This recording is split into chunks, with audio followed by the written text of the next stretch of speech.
बिस्मिल्लाहिर्रहमानिर्रहीम। Dear students, मैं उम्मीद करता हूं कि आप सब खैरियत से होंगे। क्लास 11th सब्जेक्ट फिज़िक्स की न्यू बुक आ चुकी है। तो 2025 में जो आपकी फिज़िक्स की न्यू बुक आई है, इसमें टोटल 12 चैप्टर्स हैं। तो आज के इस वीडियो में हम फर्स्ट चैप्टर मेजरमेंट स्टार्ट कर रहे हैं। तो इसका topic number 1.1 physical quantities and their units. याद रहे, ये टॉपिक शॉर्ट और एमसीक्यूज़ के पॉइंट ऑफ व्यू से इंपॉर्टेंट है। तो जिस तरह मैं यहाँ पे आपको टॉपिक समझाने जा रहा हूँ, लिख के दे रहा हूँ, इसी तरह पहले टॉपिक को समझ लें, फिर नोट कर लीजिएगा। फिर चाहे जो मर्जी इस टॉपिक से रिलेटेड एमसीक्यू आ जाए, शॉर्ट आ जाए, इंशाल्लाह वो आपको आता होगा। तो जल्दी से इस वीडियो को लाइक कर ले, चैनल को ज़रूर सब्सक्राइब कर ले। चैनल के साथ जुड़े रहेंगे तो इंशाल्लाह आपको बहुत ज़्यादा फ़ायदा होने वाला है। इस न्यू बुक का कंप्लीट सिलेबस आपको कवर करवाएंगे। तो जल्दी से बेटे इस चैनल को सब्सक्राइब कर लें। स्टार्ट करते हैं जी। सबसे पहले आपकी बुक के फर्स्ट पैराग्राफ में ये लाइन लिखी हुई है कि the foundation of physics depends on physical quantities, कि जो फिजिक्स की बुनियाद है वो डिपेंड कर रही है फिजिकल क्वांटिटीज़ पे। तो फिजिकल क्वांटिटी हमारे लिए इंपॉर्टेंट है, इसको पहले डिफाइन करते हैं। क्लास 9th में आप ये डेफिनेशन पढ़ के आ रहे हैं फिजिकल क्वांटिटी की। क्या थी? All measurable quantities are called physical quantity. तो वही मैंने यहाँ पे लिखा हुआ, देखें, all measurable quantities are called physical quantities. ये बिल्कुल ठीक है। हाँ, अगर आप अपनी इस बुक के अकॉर्डिंग थोड़ी सी अच्छी डेफिनेशन करना चाहेंगे तो आप ये लिख सकते हैं कि all those quantities in terms of which laws of physics can be expressed. क्या मतलब? कि वो क्वांटिटीज जिनसे फिजिक्स के लॉज को आसानी से लिखा जा सके, वो फिजिकल क्वांटिटीज़ कहलाती है। हम एग्जांपल से इसको मजीद क्लियर करते हैं। डियर स्टूडेंट्स, आप क्लास 9th चैप्टर 3 में न्यूटन का सेकंड लॉ का फार्मूला पढ़ के आ रहे हैं, F is equal to ma। तो अगर मैं वो यहाँ पे लिखूँ, न्यूटन का सेकंड लॉ का formula F is equal to m into a। अब इसमें देखें, F क्या है? फोर्स, m क्या है? मैस, और a क्या है? एक्सेलरेशन। तो आप फोर्स फिजिकल क्वांटिटी हुई ना, क्योंकि इसको आप मेजर कर सकते हैं, तो ये मेजरेबल क्वांटिटी है। इस तरह मैस भी फिजिकल क्वांटिटी है, क्योंकि इसको भी आप आसानी से मालूम कर सकते हैं एक्यूरेटली। इस तरह एक्सेलरेशन को भी हम मेजर कर सकते हैं। तो ये तीनों क्या हैं? फिजिकल क्वांटिटी तो हैं, लेकिन इन तीनों से देखें, आपने फिजिक्स के लॉ को आसानी से लिखा। तो ऐसी क्वांटिटीज जिनसे फिजिक्स के लॉज को आसानी से लिखा जा सके, वो आपके पास फिजिकल क्वांटिटीज कहलाती हैं। इस तरह और बहुत सारे एग्जाम्पल्स आप मेंशन कर सकते हैं, जैसे कूलम्स लॉ, इसी तरह बॉयल्स लॉ। तो ये जो क्वांटिटी यूज़ हो रही होंगी, ये फिजिकल क्वांटिटी है, क्योंकि इनसे आप फिजिक्स के लॉज को आसानी से लिख सकते हैं। ये है इसका प्रॉपर मीनिंग। क्लियर है जी? अब जो क्वांटिटी आप मेजर करेंगे उसमें दो ही चीज़ें होंगी। नंबर 1 बेटे, न्यूमेरिकल वैल्यू, मतलब उसकी मैग्नीट्यूड कोई नंबर होगा, और उसके साथ उसका प्रॉपर यूनिट होगा। तो फिर जो भी हम क्वांटिटी मेजर करेंगे, क्वांटिटी को हम Q से रिप्रेजेंट कर लेते हैं। Q, तो ये होगा प्रोडक्ट N मल्टीप्लाई U का। N क्या है? Numerical value. मैग्नीट्यूड का मतलब कोई साइज होगा, ठीक है, साइज, शेप को आप कह सकते हैं। और U का मतलब क्या है? यूनिट। जो भी क्वांटिटी मेजर करेंगे उसके अंदर ये दो चीज़ें लाजमी होंगी। न्यूमेरिकल वैल्यू, उसका मैग्नीट्यूड मतलब कोई नंबर होगा, और साथ में उसका क्या होगा? यूनिट। हाँ, अगर क्वांटिटी कांस्टेंट हो, अगर कह रहा हूँ, कंडीशन लगा रहा हूँ कि अगर ये क्वांटिटी कांस्टेंट हो, तो फिर N और U का आपस में रिलेशन क्या होगा? इनवर्स होगा। क्योंकि बेटे प्रोडक्ट में रिलेशन क्या होता है? इनवर्स होता है। ठीक है जी। अब हम एक एग्जांपल से इसको समझते हैं कि भाई ये वाकई दो चीज़ें आ रही हैं कि नहीं आ रही। तो हम लेट करते हैं कि एक हाइट की ना, एक स्टूडेंट की हाइट को मेजर करते हैं। आप में से किसी स्टूडेंट की हाइट को मैं मेजर करता हूँ, और वो आती है जी 104 सेंटीमीटर। ठीक है, 104 सेंटीमीटर। अब देखें, ये जो हमारी मेजरमेंट आई है, इसमें 104, 104 क्या है? मैग्नीट्यूड, कोई नंबर है ना, तो ये आगे न्यूमेरिकल वैल्यू। और साथ में देखें सेंटीमीटर, ये क्या है? उसका यूनिट। तो N भी आ गया और U भी आ गया। तो इस तरह जिस क्वांटिटी को मर्जी आप मेजर करेंगे, उसके अंदर ये दो चीज़ें होंगी, N और U। क्लियर है जी यहाँ तक? अब इस क्वांटिटी को मेजर हमने तो बड़ी आसानी से कर लिया ना, कि भाई एक स्टूडेंट की हाइट इतनी है, लेकिन ये मेजर करना इतना आसान भी नहीं है। बहुत पहले, सदियों पहले इतना आसान नहीं था, अब तो बहुत ईजी हो गया ना। तो इसका ना बुक एक तरीका आपको बता रही है, वो मैं आपको यहाँ पर बताऊँगा। ठीक है, अभी लेट करके सिर्फ आपको चीज़ समझानी थी, वो आपको समझ आ गई। इसके अलावा और बहुत से एग्जांपल्स आप फिजिकल क्वांटिटीज़ की मेंशन कर सकते हैं, जिसमें मैस है, लेंथ है, टाइम है, वेलोसिटी है, फोर्स है, टेम्परेचर है, एटसेट्रा। ठीक है, और भी मेंशन कर सकते हैं, लेकिन इतनी बहुत हैं। अब देखें कि आपको फिजिकल क्वांटिटी की डेफिनेशन, उसका मीनिंग, हर चीज़ क्लियर हो गई। तो यहाँ तक बेटे हर चीज़ क्लियर। अब चलते हैं आगे कि इस फिजिकल क्वांटिटीज़ को ना 2 कैटेगरीज में डिवाइड किया गया। ठीक है, एक है जी नंबर 1 बेस क्वांटिटीज़, बेस का मतलब बुनियादी मिकदारें, ठीक है। और दूसरी है जी आपके पास डिराइव्ड क्वांटिटीज, डिराइव का मतलब माखूज, अखज होने वाली। क्लियर। तो वन बाय वन इनको डिफाइन करते हैं, क्योंकि शॉर्ट क्वेश्चन में आ सकता है ना कि what is the difference between base quantity and derived quantity.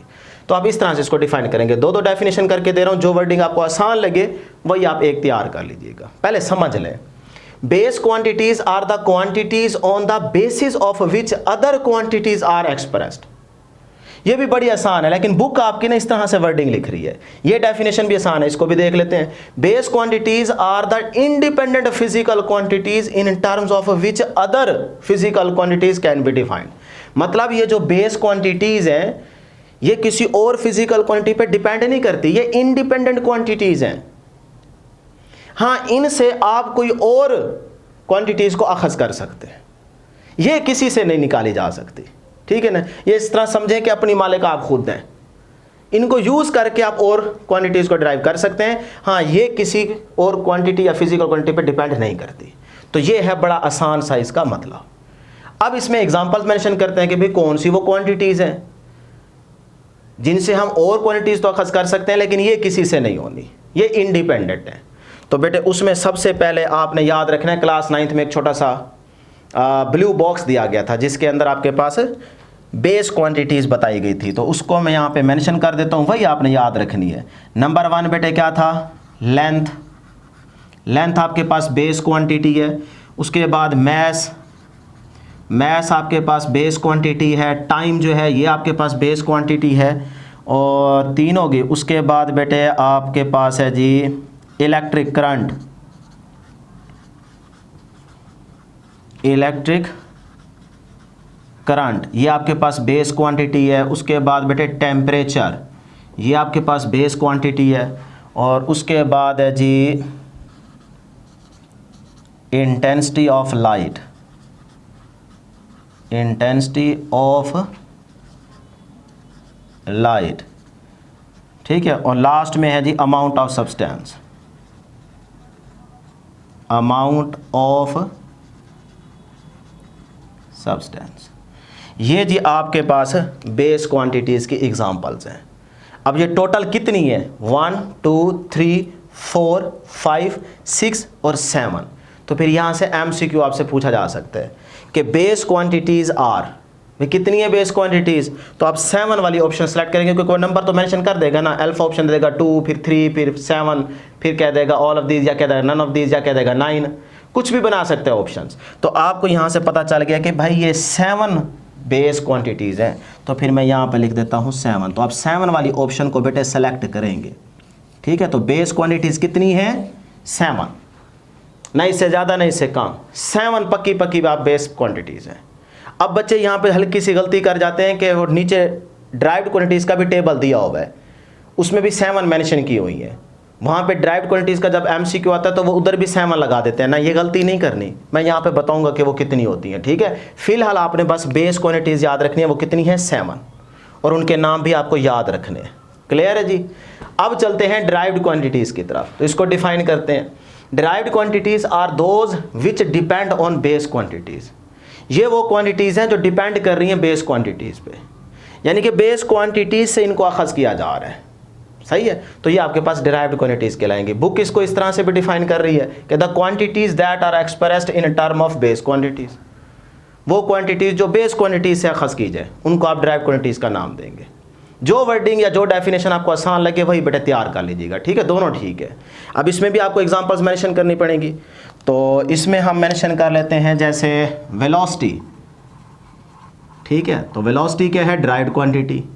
अब इसको अगर आप इस डेफिनेशन के मीनिंग में देखना चाहें तो आप ये देख सकते हैं कि मैं सिर्फ मैग्नीट्यूड की बात करता हूँ, अभी डायरेक्शन को इग्नोर करता हूँ। तो ये फार्मूला बन जाएगा V is equal to distance over time, यानी कि स्पीड का फार्मूला है ना।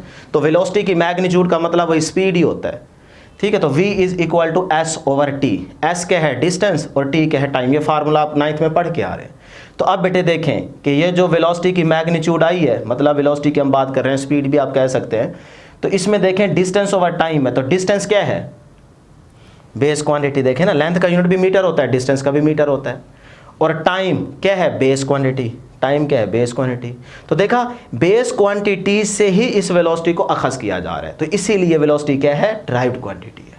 क्लियर है? इस तरह आप एक्सेलरेशन की एग्जांपल दे सकते हैं। डेंसिटी का फार्मूला देख लें, उसमें भी आपके पास ये बेस क्वांटिटीज़ की हेल्प से ही आप उस डेंसिटी को कैलकुलेट कर रहे हैं, तो वो ड्राइव्ड क्वांटिटी बन जाएगी। ठीक है, तो बहुत सारे एग्जांपल आप मेंशन कर सकते हैं, बस एक है यहाँ पे, यही बहुत है।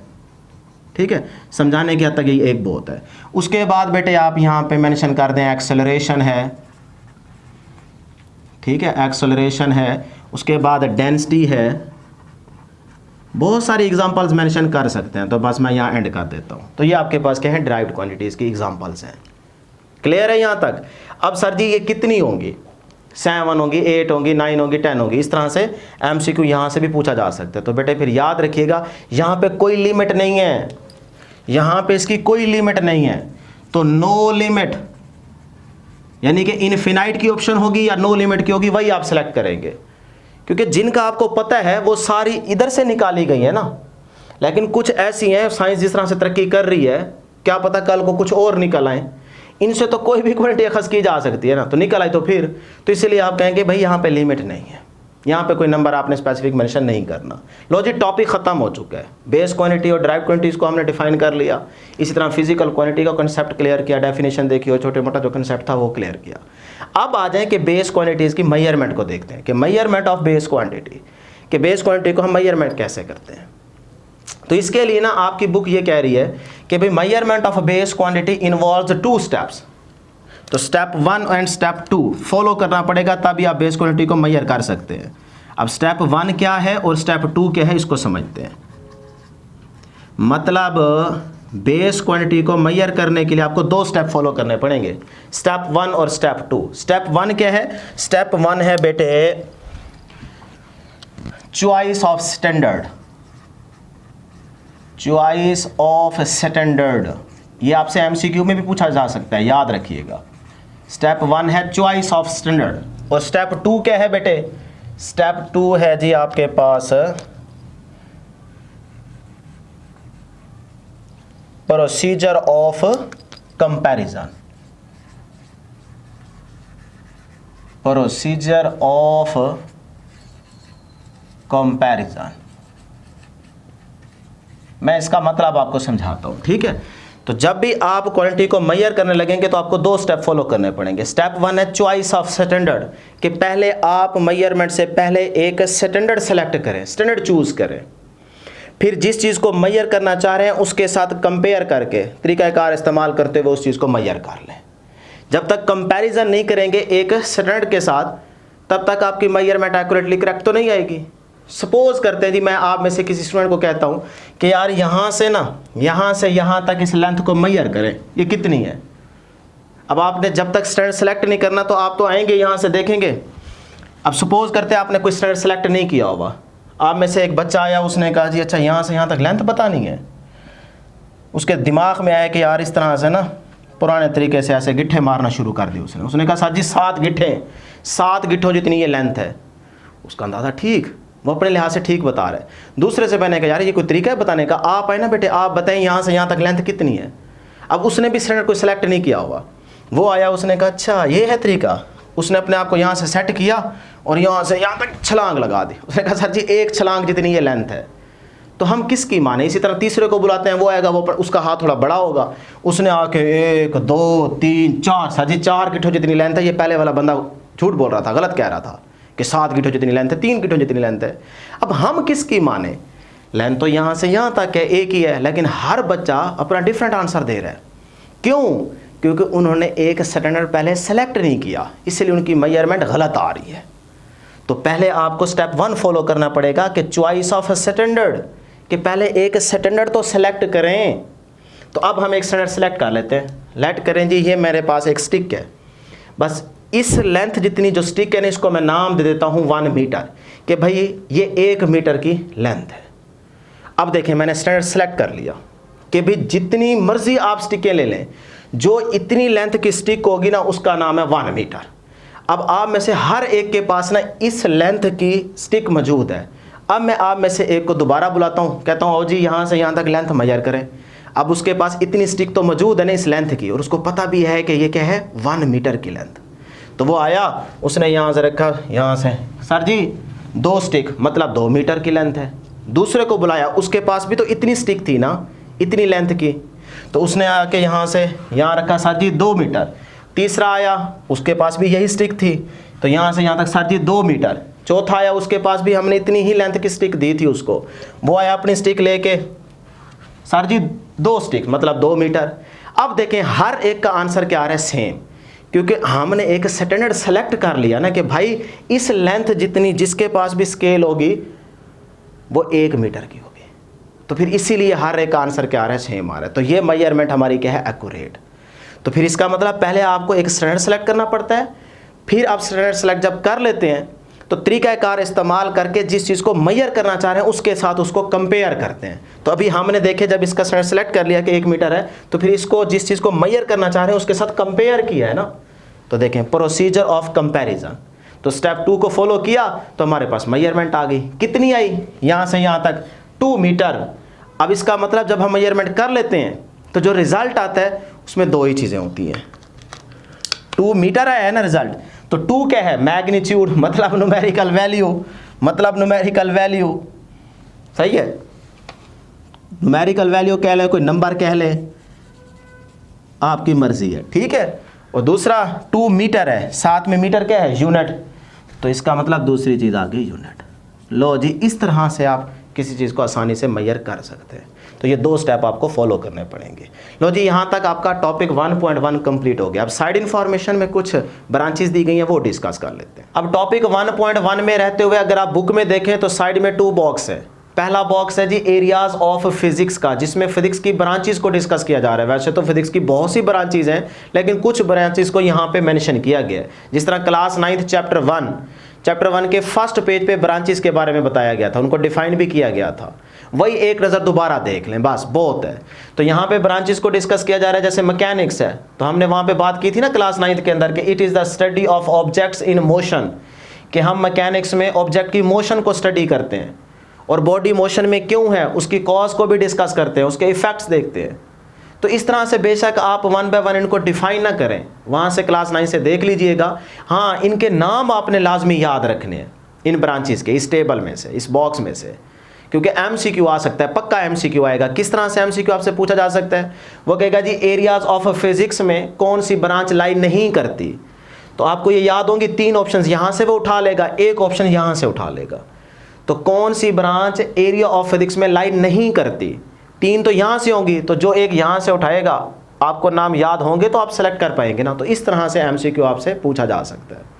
अब आ जाए जी इधर इंटरडिसिप्लिनरी एरियाज ऑफ फिजिक्स, इससे क्या मुराद है। डे स्टूडेंट, जरा मैं आसान करके आपको यहाँ पे बता देता हूँ ताकि आपको पता चल जाए कि भाई इंटरडिसिप्लिनरी एरियाज ऑफ फिजिक्स से मुराद क्या है। जब फिजिक्स की ओवरलैपिंग हुई साइंस के दूसरी फील्ड्स के साथ, या कह लें साइंस के दूसरे मज़ामीन के साथ, तो फिर कुछ नई ब्रांचेज, नई शाखें वजूद में आई, जिनमें क्या है astrophysics, biophysics, chemical physics, engineering physics, geophysics, इस तरह से ये ब्रांचेज जो हैं फिर वजूद में आई। अब इसमें 1 बाय 1 आप अपनी इंफॉर्मेशन के लिए, मालूमात इकट्ठी करने के लिए इनको फर्दर पढ़ना चाहें, देखना चाहें तो देख सकते हैं, अदरवाइज यहाँ से कोई डेफिनेशन नहीं आनी। MCQ ज़रूर आएगा उसी तरह से कि भाई इंटरडिसिप्लिनरी एरियाज ऑफ फिजिक्स में कौन सी ब्रांच या कौन सी शाख लाई नहीं करती, तो 3 यहाँ से उठा देगा, एक अद नाम यहाँ से मेंशन कर देगा। तो आपको नाम याद होंगे तो आप सेलेक्ट कर पाएंगे ना कि कौन सी इन एरियाज़ में आ रही है और कौन सी ब्रांच इन एरियाज़ में आ रही है। तो इसीलिए नाम ज़रूर याद रख लीजिएगा, ठीक है। हाँ, थोड़ा थोड़ा आपको पता भी होना चाहिए इन्फॉर्मेशन के लिए कि एस्ट्रोफिजिक्स क्या है। अब एस्ट्रोफिजिक्स के लिए ना मैं यहाँ पे आपको हल्का सा बता देता हूँ, बाकी फिर आप देख लीजिएगा कि ये वो शाख है जिसमें हम कायनात को साइंसी अंदाज से पढ़ते हैं, फिजिक्स और केमिस्ट्री के लॉज को इस्तेमाल करके। आप ये कहेंगे कि भाई एस्ट्रोफिजिक्स वो शाख है, वो ब्रांच है जिसमें हम कायनात को साइंसी अंदाज में पढ़ते हैं, फिजिक्स और केमिस्ट्री के कवानीन को इस्तेमाल करके, बस ये मतलब है। फिर फर्दर इसके बारे में बताना हो तो जिस तरह से हम कह सकते हैं कि भाई astrophysics deals with the study of, जैसे सोलर सिस्टम है इसकी स्टडी, फिर स्टार्स है, ब्लैक होल्स के बारे में पढ़ना जानना, ये सारा एस्ट्रोफिजिक्स में आता है। इसी तरह से आउटर स्पेस, इस तरह और भी यहाँ पे एग्जांपल मेंशन कर सकते हैं, बस इतनी इन्फॉर्मेशन बहुत है। तो इस तरह से थोड़ा थोड़ा इनके बारे में आप जानना चाहें तो जान सकते हैं, अदरवाइज बस नाम लाजमी याद रख लीजिएगा। ठीक है जी, जितना बता रहा हूँ बस इतना याद रखें। क्लियर है? तो बायोफिजिक्स से आगे तो मेडिकल की फील्ड्स आ जाएंगी, बीमारियों को ख़त्म करने के लिए अद्वियात का बनना, उनके बारे में स्टडी करना। ठीक है, इसी तरह से इंसान की ज़िंदगी को बढ़ाने के लिए कि वो कैसे तंदुरुस्त रह सकते हैं, उसके लिए अद्वियात के बारे में पढ़ना जानना, ये सारी स्टडी इसमें आती है। तो इस तरह थोड़ी थोड़ी आपको इन्फॉर्मेशन होनी चाहिए, अदरवाइज आप नाम याद रख लें, बस पेपर के हद तक बहुत है। लो जी, टॉपिक 1.1 अब हमारा कंप्लीट हो चुका है। एक एक चीज़ आपको क्लियर कर दी है। इस तरह से टॉपिक को तैयार कीजिएगा, अपने नोट्स खुद बनाते जाएं, इंशाल्लाह आपकी 100% अच्छे तरीके से तैयारी साथ साथ होती जाएगी। तो ज़रूर चैनल के साथ जुड़े रहिएगा, चैनल को सब्सक्राइब कर लें, इंशाल्लाह आपको हर एक टॉपिक डिटेल में पढ़ाएंगे। तो नेक्स्ट वीडियो में जल्द मुलाकात होगी। अल्लाह हाफिज़।